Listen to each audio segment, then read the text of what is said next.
Olá, cursistas! É um prazer estar novamente aqui com vocês. Eu sou o professor Dr. Leonardo Finelli, professor da disciplina Didática 2 do curso de Licenciatura em Pedagogia do Instituto Federal de Educação, Ciências e Tecnologia do Norte de Minas Gerais, IFNMG. Estou aqui para darmos sequência ao nosso curso, com a aula 2 ou semana 2 do curso. Nessa, temos as discussões iniciais do nosso caderno didático, que traz em sua primeira unidade a discussão do processo ensino-aprendizagem. É um tema que pode parecer árido e cheio de conceitos, mas que, quando compreendido, oferece sentido à nossa prática docente. Organizei a apresentação para resumir os pontos principais do capítulo, e nessa vou acrescentar algum material. Então, sem mais delongas, passemos à apresentação. Bom, estamos aqui no curso então de Licenciatura em Pedagogia, coordenado pela professora Dirce Efigênia, e com a disciplina Didática 2, ministrada por mim, professor Dr. Leonardo Finelli. O processo de ensino e aprendizagem.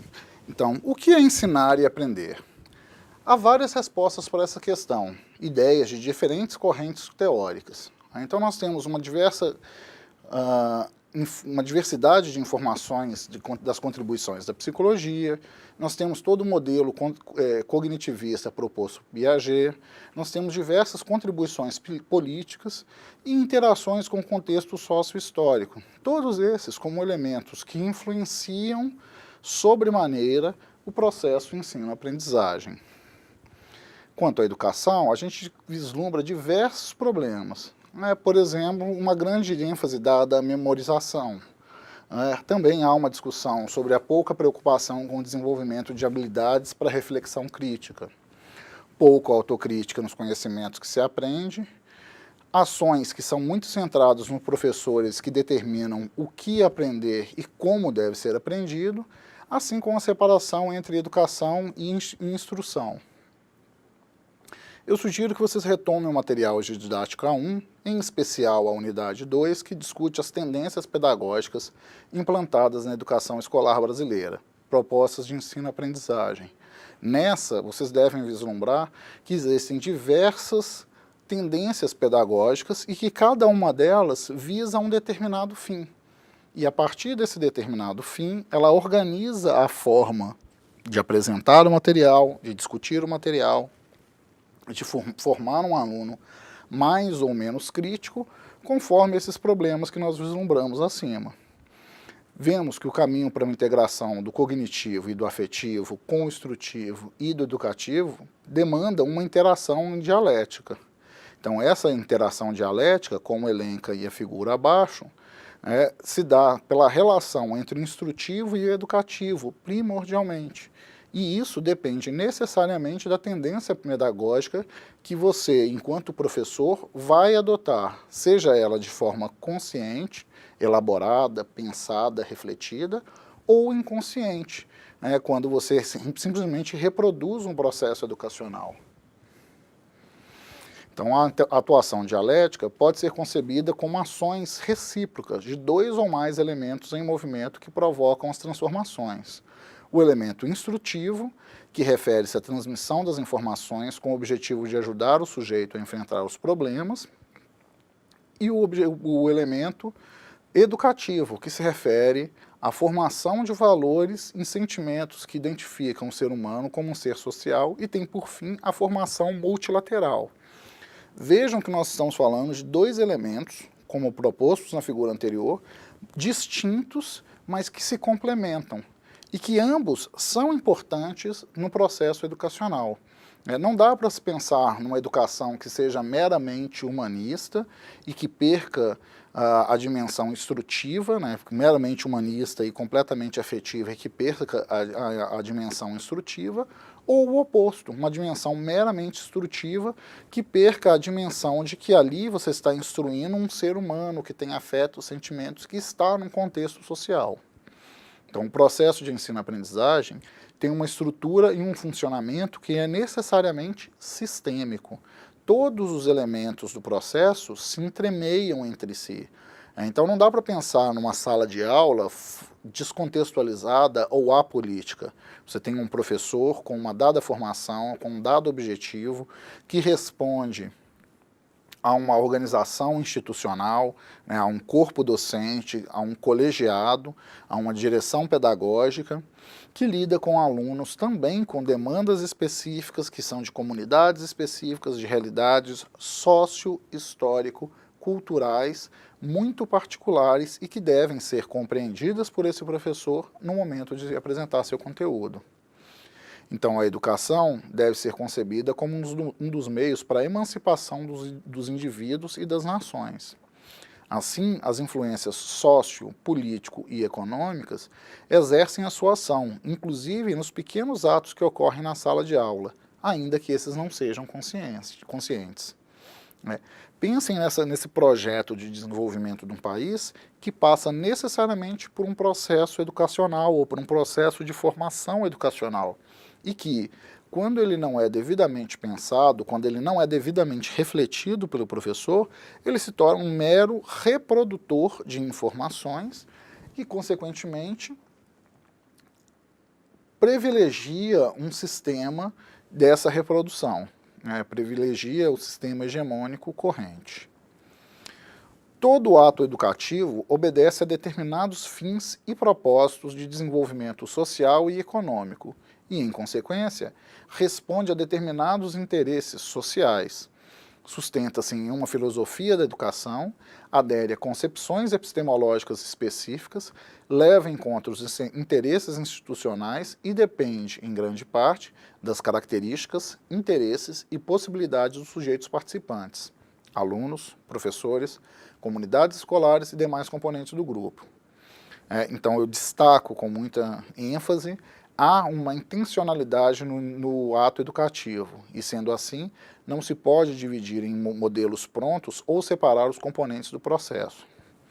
Esses dois tópicos, esses dois parágrafos, são muito importantes para a gente entender, por exemplo, as diferenças num processo educacional que se processam numa escola, por exemplo, pública, municipal, de periferia, ou uma escola privada, central, que atende as classes economicamente favorecidas do seu município.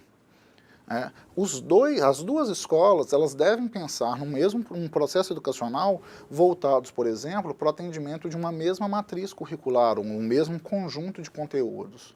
Não obstante, há enormes diferenças que se processam nessa estrutura educacional, que dependem dessa filosofia de cada uma das escolas, que dependem dos interesses de cada um desses grupos sociais, nas concepções epistemológicas de cada um desses grupos e, consequentemente, nos interesses e possibilidades de cada um dos membros desses grupos. Então, pensando nos componentes do processo ensino e aprendizagem, nós temos que pensar que sempre existe um aluno. A resposta, esse aluno ele deve responder à pergunta, quem? Quem é o aprendente? Quem visa o conhecimento? Nós temos o professor, que é aquele que ensina e orienta o processo, então ele é o mediador desse conhecimento. Nós temos um problema, que é o elemento que é determinado a partir da necessidade do aprendiz. Então, o que, talvez, ali seria a pergunta. O que aprender?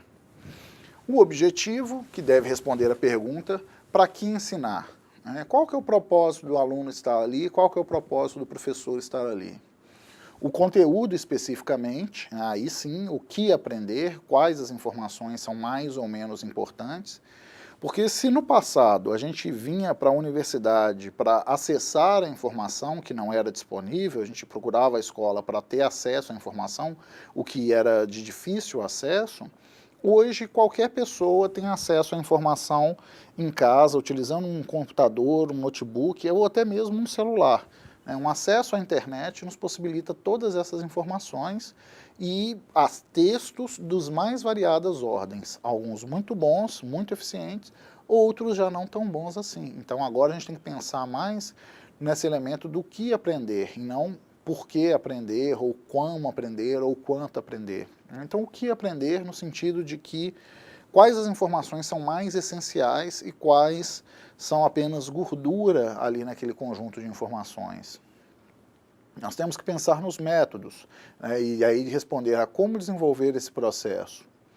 Nós temos que pensar nos recursos, que devem responder a pergunta de com o que fazer esse processo. Então, volto lá no exemplo da escola pública de periferia para a escola privada, centralizada, e a gente tem aí, por exemplo, muito claramente uma diferença em termos de recursos, né, de grana mesmo da instituição para oferecer mais ou menos material. E nós temos que pensar na avaliação como elemento regulador, cuja realização oferece informações sobre a qualidade do processo ensino-aprendizagem, assim como sobre a efetividade de outros componentes e da necessidade de ajustes e modificações no sistema. Ou seja, o processo de avaliação, ele entra como uma cereja do bolo, no sentido de que é o elemento que oferece uma reflexão sobre todo o processo. Quem desejar e quem se aprofundar mais aí na pesquisa sobre educação e processos educacionais, vai verificar, por exemplo, que nós temos no Brasil um movimento pendular de embate de processos de dificuldades de aprendizagem, com um período, por exemplo, da história na década de 80, com uma grande responsabilização dos alunos. O aluno tinha dificuldade, o aluno não era capaz, o aluno era pobre, o aluno não tinha alimentação, etc.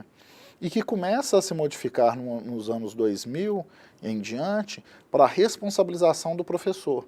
Então, você começa a oferecer os recursos para o aluno e aí responsabiliza o professor. Então, o professor não é capacitado, o professor não tem o domínio da técnica, o professor não tem as leituras necessárias, o professor não está preparado para lidar com esse público, e isso gera dificuldades na aprendizagem.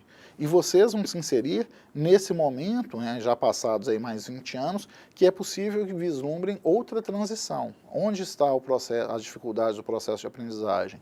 Hoje, vocês já são privilegiados de estarem nessa estrutura de EAD, que é uma estrutura que, penso eu, como pesquisador da área, vai ganhar espaço para o futuro, mas que para a educação de base, que é onde a gente foca no nosso curso de pedagogia, vocês ainda vão ter muito mercado de trabalho e ainda vão vislumbrar muitas mudanças em termos dessas dificuldades do processo de aprendizagem, ensino-aprendizagem. Quanto às estratégias de ensino e aprendizagem, a palavra estratégia é sempre bom a gente começar com uma contextualização, né? Ela deriva do grego strategir, e se refere à necessidade de planejar ações de alcançar um determinado fim. Então, todo o processo de aprendizagem tem uma posição definida. Isso, nesse sentido, ele não é neutro. Ele não é neutro porque ele tem uma posição definida, seja ela política, seja ela filosófica, seja ela pensada formalmente. Nós queremos chegar a esse fim, por exemplo, em termos de colegiado, institucional, seja ela inconsciente, no sentido do professor que vai dar sua aula e vai embora sem se comprometer com o processo.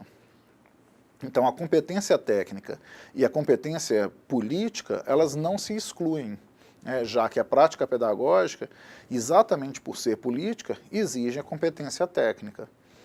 Então, eu só estou aqui ministrando essa aula para vocês porque eu disponho dessa competência técnica, em termos de titulação, de formação, de pesquisa, nessa organização de uma construção científica do conhecimento, mas também porque eu tenho um engajamento dessa prática pedagógica e tenho um engajamento dessa prática política de pensar nas vantagens e reconhecer as limitações e pensar em termos de melhoria ou de mitigar essas limitações no processo educacional. Nesse sentido, todo planejamento deve ter uma intencionalidade e, por conseguinte, os objetivos estabelecidos de forma clara. Pensar num processo educacional, pensar num plano de ensino ou num plano de aula, diz de, por exemplo, estratégias de ensino que favorecem o processo de aprendizagem. O que nem sempre nós reconhecemos, ou que, quando nós reconhecemos e executamos, reconhecemos que existe uma grande dificuldade nesse processo. Então, pensando nos métodos e técnicas de ensino frente às demandas educacionais contemporâneas. Lembra que eu falei das tendências escolares?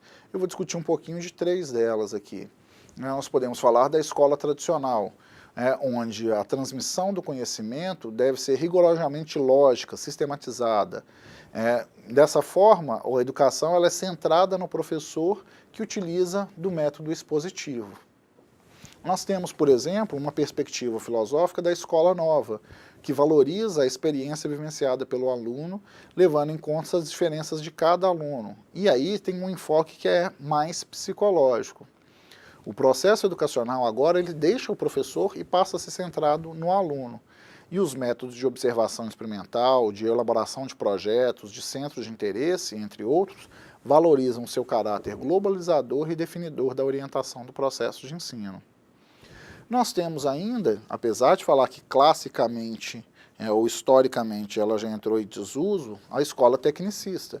Mas se vocês observarem ao seu redor, vocês vão ver que ainda existem escolas que utilizam essa lógica da preocupação com a organização racional dos meios em função da eficiência do processo. Então, o centro do processo desloca-se não no professor e não no aluno para os meios. Então, professores e alunos passam a ser executores de uma tarefa ou de um conjunto de tarefas. O professor, então, lança a mão de uma determinada técnica para desenvolver o processo de ensino. E não está trazendo para a sala de aula apenas uma técnica, mas toda uma teoria que sustenta essa técnica, vinculada a uma visão de homem e de mundo que responde a interesses de classe.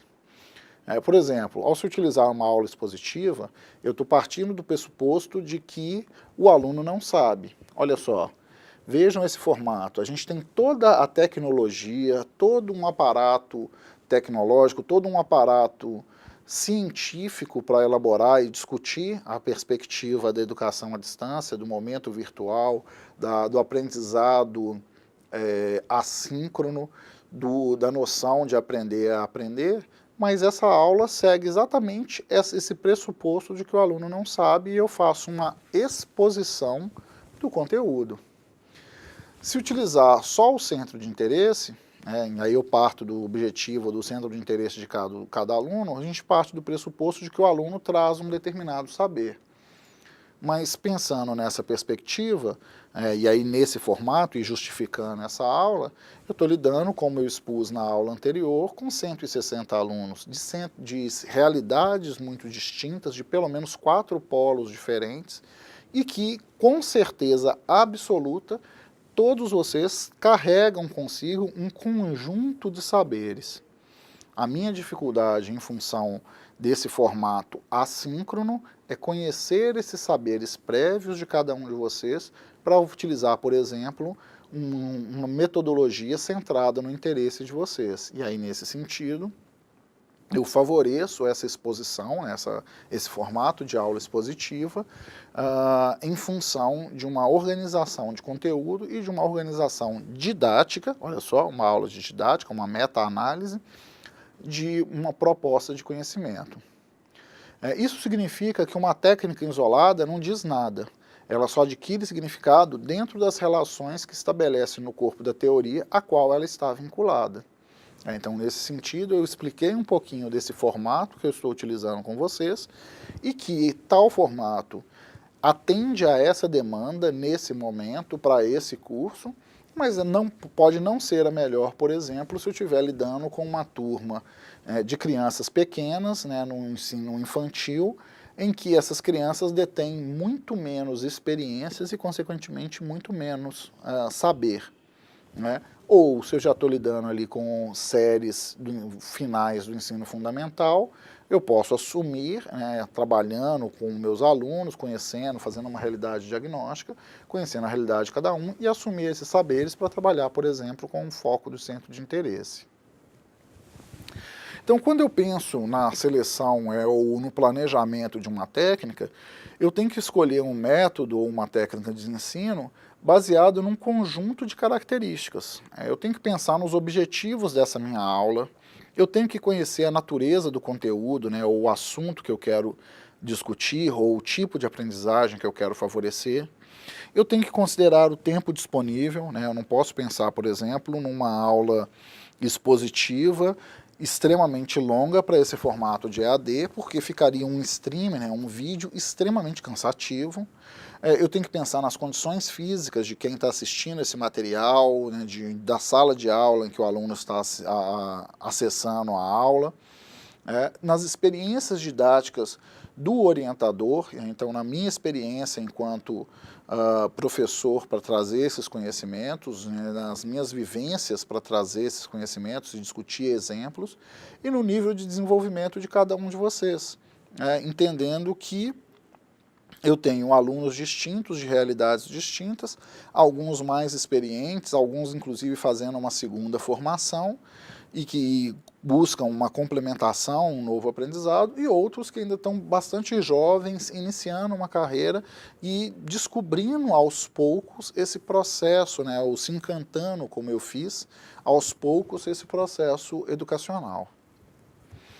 Então, essa lógica, ela perpassa o plano de sala de aula, perpassa esse plano porque é mais do que a gente pensar na burocracia de montar um plano de aula para cada aula.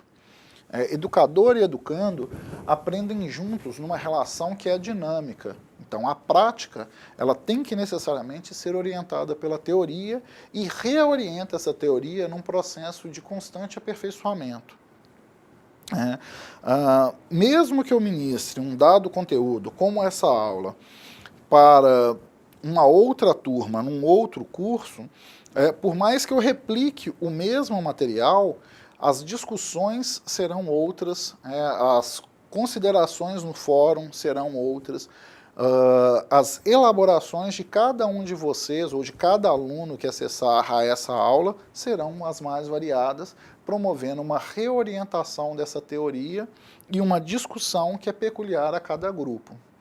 E assim eu supero a dicotomia entre teoria e prática, que não devem ser vislumbradas como dois elementos em separados, cada um em seu campo e que não se relacionam.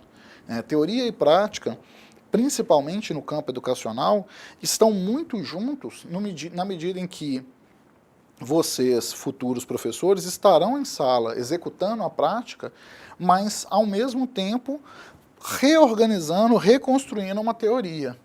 Quando vocês assistem uma aula, quando vocês leem um material e discutem, eu não concordo com isso, vocês estão reorientando essa teoria. Quando vocês falam, não, mas eu penso que deve ser assim, segundo o livro segundo o autor fulano de tal, vocês estão novamente reorientando essa teoria. Então, o ser humano deve ser sujeito da sua própria educação e não objeto dela. Por isso que a gente pensa na lógica de que ninguém educa a ninguém. Vejam que eu estou apresentando um conteúdo. Não basta vocês meramente ouvirem, assimilarem, acreditarem e acatarem como realidade. Não é uma doutrinação, mas um processo, um caminho que eu estou apresentando para vocês se organizarem, construírem o seu conhecimento. Então, nesse sentido, a educação necessariamente tem um caráter permanente. Quanto aos métodos de ensino, a gente pode adotar os mais variados tipos de métodos. Esse é o que eu estou utilizando da exposição feita pelo professor, que usa a exposição verbal, usa demonstração, ilustração, exemplificação. A gente pode trabalhar com trabalhos independentes, onde os alunos realizam as tarefas, por exemplo, em formato de estudo dirigido, e há aí só uma interação ou uma orientação realizada pelo professor. Você pode pensar numa elaboração conjunta, como, por exemplo, o nosso seminário temático, que há uma interação entre alunos e professor, onde eu proponho uma tarefa e vocês vão realizando, e aí vocês podem buscar apoio junto aos tutores, ou via fóruns, via chat, trabalhar com aula dialogada, elaboração de perguntas, etc., que não levam à reflexão. Eu posso utilizar trabalhos em grupo, e aí existem diversas técnicas de trabalho em grupo, debate, Phillips 66, tempestade mental, brainstorming, grupo de verbalização e grupo de observação, o GVGO, seminários, etc. Eu posso trabalhar com atividades especiais que complementam os métodos de ensino. Então, por exemplo, visitas técnicas, museu, teatro, jornal, biblioteca, uso de leitura de jornal, uso de leitura de revista, assistir um filme, ouvir uma música, etc. Todos pensados não só como passeio, lazer, fruição, relaxamento ao ver um filme ou ouvir uma música, mas como elementos que servem como exemplos para exemplificar uma conduta pedagógica. Quanto à classificação das técnicas de ensino, como eu já falei, nós temos a exposição oral dialogada, que é essa que eu estou fazendo, que requer uma série de cuidados, né? Uma linguagem, uso do tempo, uma variação de situação e estímulo.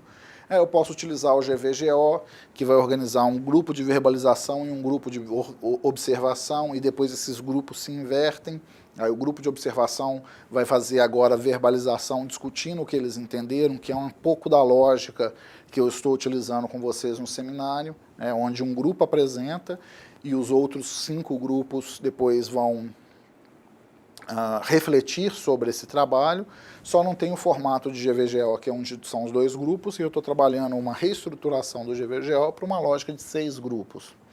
Eu posso trabalhar com painel de interrogadores.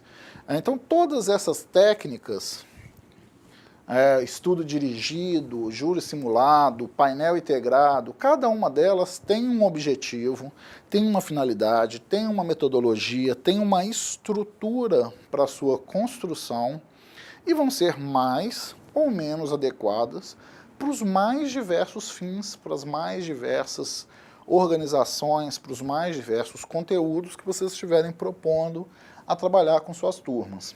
Algumas mais interativas, outras que trabalham mais com uma reprodução do conteúdo, algumas que demandam uma reflexão, algumas que demandam um embate teórico por parte dos alunos, e todas elas vocês podem buscar literatura, em termos de estruturação complementar.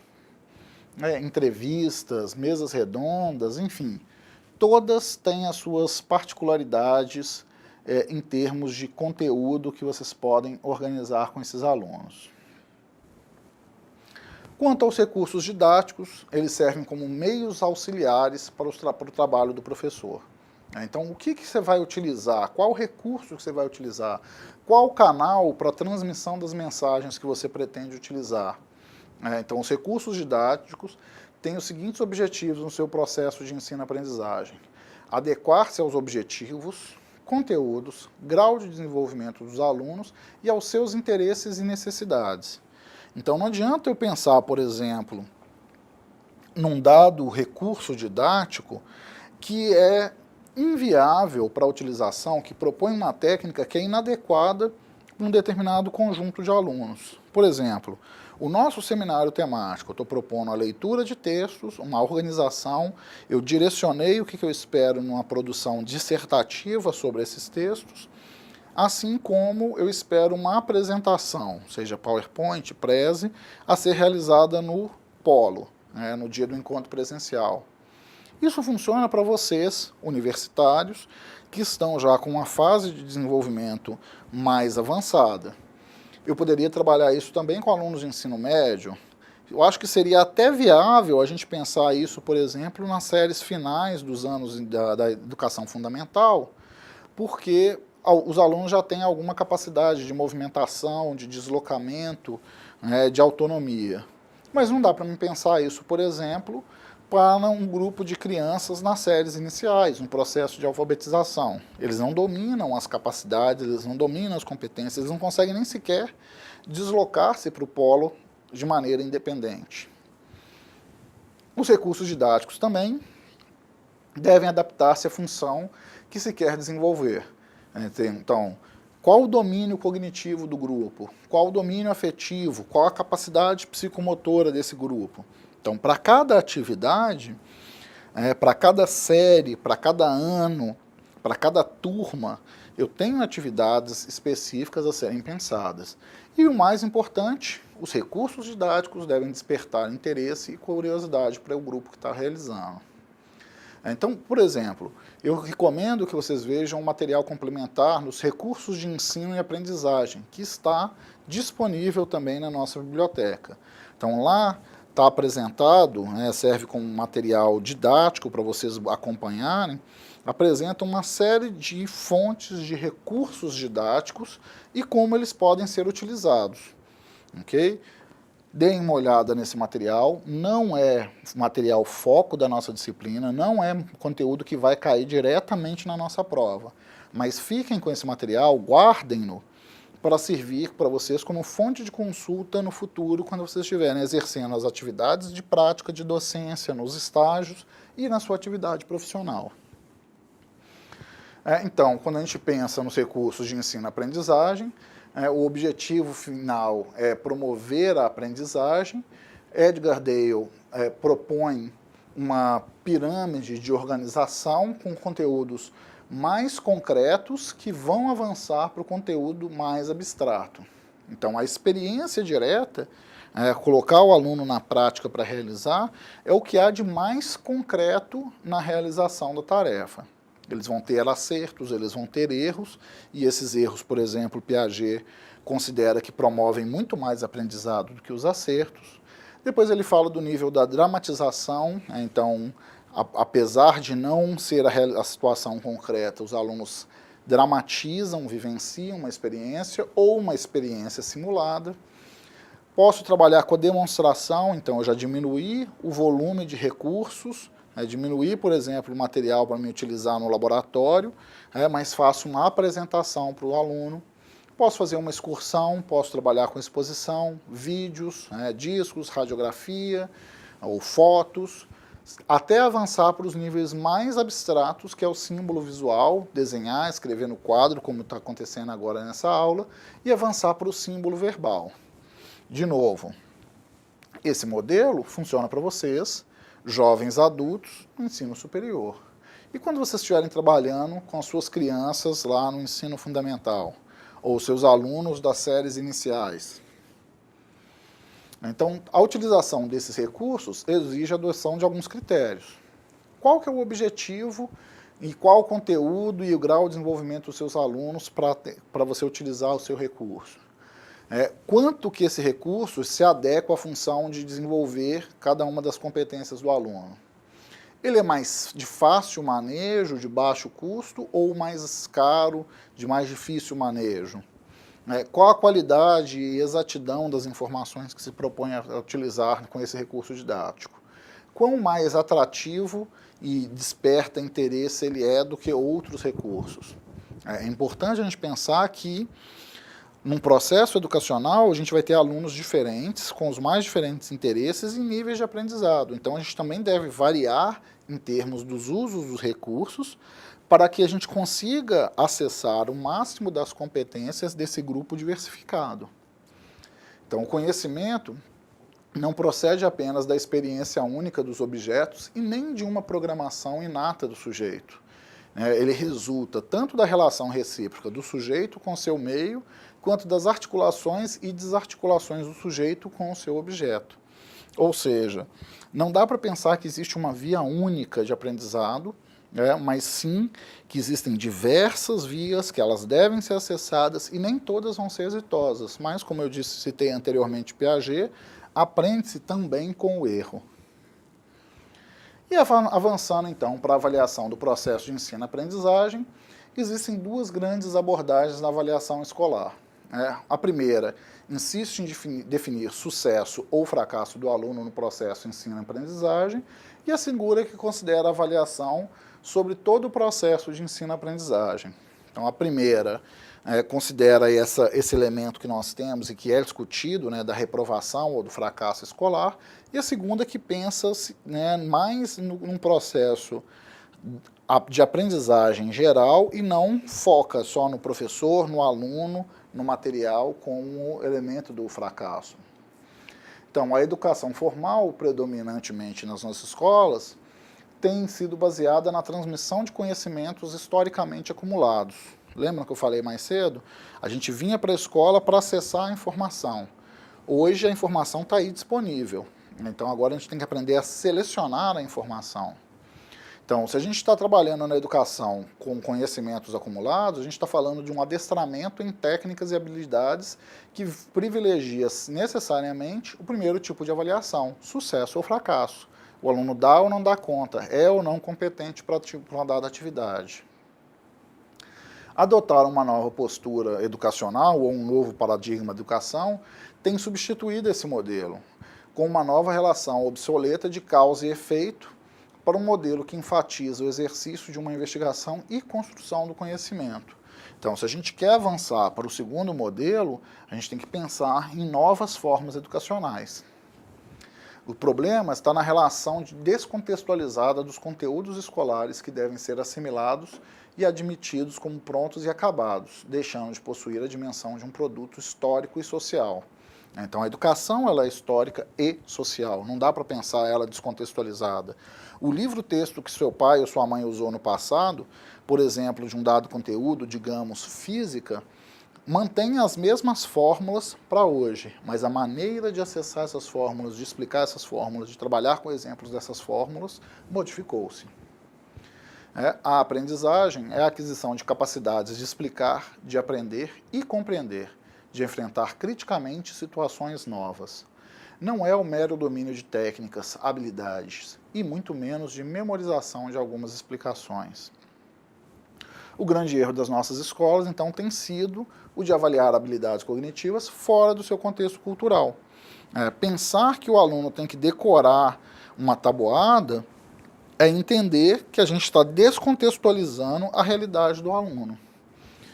O atual sistema educacional é um espelho do sistema de produção industrial em massa, de final do século passado, no qual as crianças passam de uma série para outra numa sequência de matérias padronizadas como se fosse uma linha de montagem industrial.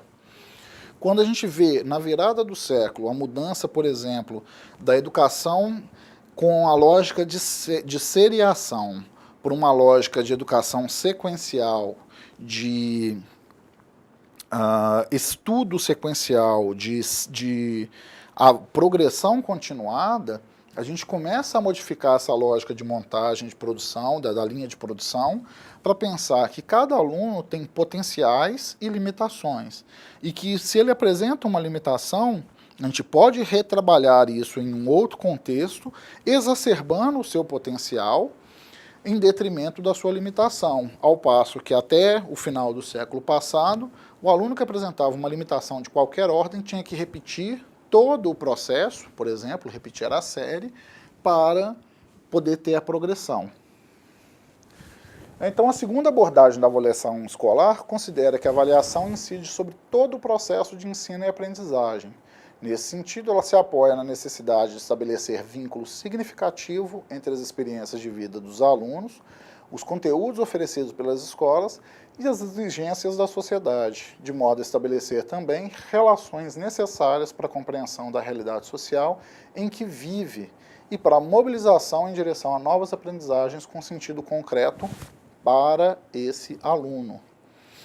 Então, por exemplo, se eu trabalho na minha turma lá infantil, a lógica de matemática dentro de um exercício ou de uma vivência, de uma feirinha, uma feira livre, eu tenho crianças comprando e vendendo, tendo que trabalhar com a noção de dinheiro, tendo que trabalhar com a noção de cálculo, que faz sentido para essa criança. Muito mais do que ensinar para essa criança que 2 mais 2 é igual a 4, como proposto na tabuada. Ao afirmar que a avaliação é um fato pedagógico, reconhece-se que ela está ligada a todo um processo que se desenvolve continuamente e que não pode ser feito apenas com instrumentos externos, dados pelo professor, como provas e testes. Então, se eu vivencio essa experiência de trabalhar com a feirinha lá com os meus alunos, eu vou ter alunos com melhor competência e outros um pouco mais limitados. Mas ainda assim, todos eles vão conseguir, em certa medida, desenvolver as relações sociais de uma feira, assim como os aprendizados cognitivos de matemática, das lógicas de número, de conceito de número, de adição, de subtração, de multiplicação, etc., que são muito mais eficientes e aplicáveis na vida dessa criança do que ele decorar uma tabuada. Então, devemos abranger 3 aspectos básicos na tarefa educativa: o trabalho com o conhecimento, o relacionamento interpessoal e a organização da coletividade. Vejam esse exemplo que eu acabei de citar, trabalhar com as crianças uma feira livre. Elas vão trabalhar com o conhecimento a partir da relação interpessoal e numa atividade coletiva. Muito mais eficiente do que trabalhar, por exemplo, com a tabuada. A avaliação, então, deve ter como objetivos informar os atores envolvidos sobre a direção do processo de aprendizado, então eles estão aplicando na prática o conhecimento, captar as necessidades e falhas do processo, né? Então eu vou entender qual criança ali acompanhando a todas está com mais facilidade ou mais dificuldade e eu posso trabalhar voltado para esse aluno. Comprometer-se com a busca de superação, e aí focar, reforçar, mandar uma mensagem para os pais, um bilhete para os pais pedindo para eles apoio para trabalhar e reforçar a atividade com a criança. Possibilitar os professores e alunos refletirem conjuntamente sobre a sua realidade e selecionar as formas apropriadas de dar continuidade ao processo com tomada de decisão, mudança de atitude, etc. Então, para atingir esses objetivos, é necessária uma definição clara dos critérios a serem avaliados com todos os envolvidos. Nesse sentido, é importante a gente pensar, por exemplo, no que é uma avaliação diagnóstica, onde você está querendo conhecer o seu grupo, o que é uma avaliação formativa, quando você está verificando conhecimentos adquiridos pelo grupo a partir do processo de formação, a partir dos conteúdos que você elencou, e o que é uma avaliação somativa, quando você pensa, por exemplo, numa integração, né, numa avaliação continuada dos conteúdos que são discutidos. Bom, por hoje é isso. Continuem com a leitura do material do nosso caderno didático e as discussões no fórum. Lembrem-se de postar suas dúvidas no chat Fale com o Tutor. Assim vocês terão respostas rápidas e compreensivas, que com certeza os auxiliará na sua formação como docente. Estimo sucesso a todos vocês, um forte abraço e até o nosso próximo encontro.